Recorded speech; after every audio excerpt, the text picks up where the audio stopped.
What's happening, everybody? It's Sean with reactions to the classics, and today got another reaction to the Alice Cooper Band. This time their album Killer, brought to us by friend, longtime supporter, and patron of the channel, Carl. Thank you, Carl. Appreciate you. Appreciate all the patrons who make this thing go. If you'd like to support us in any way, check out that Patreon link below, the Patreon link on the end screen. We couldn't do it without the patrons. Running a free trial, do some exclusive stuff over there. Go give it a look. We much appreciate it. All right, we're bringing the whole Alice Cooper Band discography here on the channel, month by month. So we're up to the fourth studio album, Killer. Did Love It to Death last month. This album came out just a few months after that. That album was a definitive step up over the other albums because Bob Ezrin, the great producer, came in and produced Love It to Death. He's here too. Fourth studio album released in November of 1971 by Warner Brothers. 21 in the US, 27 in the UK, 11 in Canada. John Lydon, or Johnny Rotten, of the Sex Pistols and Public Image Limited, called Killer the greatest rock album of all time. And I just put up an exclusive review of Nevermind the Bollocks, Here's the Sex Pistols on Patreon for only the patrons, at least for a little while. So ironic that he had that quote. All right, if you've never been with us before, the music will not be in the video, but it'll be at a Vimeo link below. So click on that and follow along with us. And there was a lot of info out there when I did the research on Love It to Death. There's not a lot of info on Killer, but we got Under My Wheels, written by Michael Bruce, Dennis Dunaway, and Bob Ezrin. Lead single, went to 59 in the US. It's been a staple of Alice's live shows. It's the third most performed song in his catalog, behind only School's Out and I'm 18. So I thought that was interesting. It tells you what Alice thinks of this. All right, I'm gonna have the lyrics up as always. Thanks again, Carl. All right, Under My Wheels, an excellent song. Different stylistically than most of their stuff up to this point. Super enjoyed it. Great guitar work in there, which Michael Bruce is actually on rhythm guitar on this. Rick Derringer is doing the guitar solo and the main guitar part on here. That was fantastic, and a song made to be a single. It starts out with the chorus. There's only one verse in here, and the chorus is on it 3 different times. So gets that sing along, let's go. Great way to start this album. Next up, we got Be My Lover, written only by Bruce. The song's lyrics are semi-autobiographical, coming from the perspective of a musician trying to seduce a woman and telling her what he does for a living. The musician recalls that the woman, quote, asked me why the singer's name was Alice. It reached number 41 on the Hot 100 singles chart, remaining on the chart for 10 weeks. So actually a bigger hit than Under My Wheels. All right, Be My Lover. Also a really good song. I think Alice has sounded great on these two. Guitar work on here is also fantastic. I don't like it quite as much as Under My Wheels, but I still really like it. 2 great songs to start this album out with. Now, I'm not going to lie, because, hey, I never do. Halo of Lies, written by Alice Cooper, Glenn Buxton, Bruce Dunaway, Neil Smith. I'm a little concerned about this song. We're going to see what happens. It was, according to Cooper's liner notes in the compilation, The Definitive Alice Cooper, an attempt by the band to prove they could perform King Crimson-like prog rock suites. It was supposedly about a spy organization. It was released as a single only in the Netherlands 2 years later in 1973 and became a top 10 hit there. I'm not a huge prog rock guy, and they made some efforts in this in their very early albums.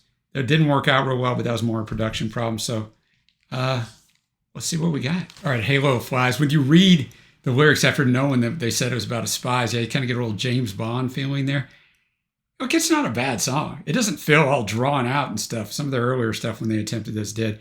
The bass work's great. The bass work was great on Be My Lover, too. I should have pointed that out. Drumming, like the instrumentation's great.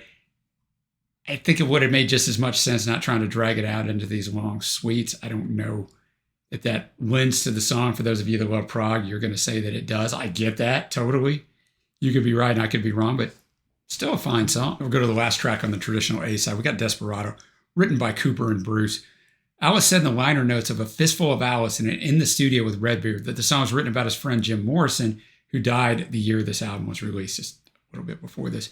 But according to an NPR interview with him, he said it was written about Robert Vaughn's character from the movie The Magnificent Seven, the original one in 1968. Fantastic movie.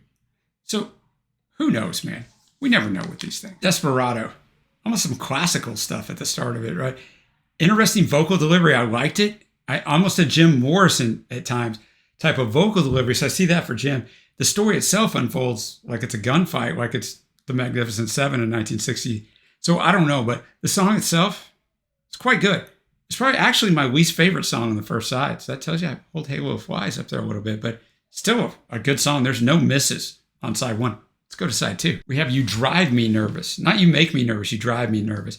Written by Cooper, Bruce, and Bob Ezrin. All right, You Drive Me Nervous. It was fine. I mean, it's not bad. It's okay. I do like each song so far has had just a little bit of a different arrangement, vocal performance. I feel like these guys are really firing on all cylinders. We'll go, as you see already below, to Yeah, Yeah, Yeah, written by Cooper and Bruce. Yeah, Yeah, Yeah. Super impressive song to me. Rick Derringer is the other one. He was on the first track. It's the other one who plays guitar. Alice comes in with the harmonica. Just a different kind of sound to this one, right? A more traditional rock sound, but I thought it was really good. I thought Alice's vocal performance was fantastic. And it's actually the least by far listened to song on this album, according to Spotify. 2 songs left. We got Dead Babies. Cooper, Buxton, Bruce, Dunaway, Smith, all writers. Alice said, quote, "It started out as a simple song about parental neglect. Bob Ezra turned it into a gothic classic. Our most misunderstood song." That's a huge statement. Our most misunderstood song. All right, Dead Babies. What an excellent song. So well done from start to finish. It's about little Betty being neglected. She ate a pound of aspirin. No one was even around because her mom was at the bar. And her daddy, I learned a new word, agrophile. Somebody who's like loves agriculture. He's in Texas, so no one's around. Now she's in the graveyard, saying they didn't want her anyway. I think what Halo of Flies was trying to do with the instrumental suite, this song pulls off perfectly because it fits in with the mood. Not that I'm not trying to slam on Halo of Flies, but this was so well done. The bass work, it almost had some Beatlesque type stuff to it. And they were heavily influenced by the Beatles, as everyone was who was started in the late 60s, right? But this song is really, really good. And now we'll finish this off with the title track written by Bruce and Dunaway. All right, Killer. Really, the last 5+ minutes is just instrumental with a little spoken word in there. I did read it's because that's what they use in the stage show for them to put on a bunch of things. I'm not going to lie. I absolutely hate that this song ends this album. It definitely sounds like a cinematic piece, and this album is so good. It's a great name for an album, though.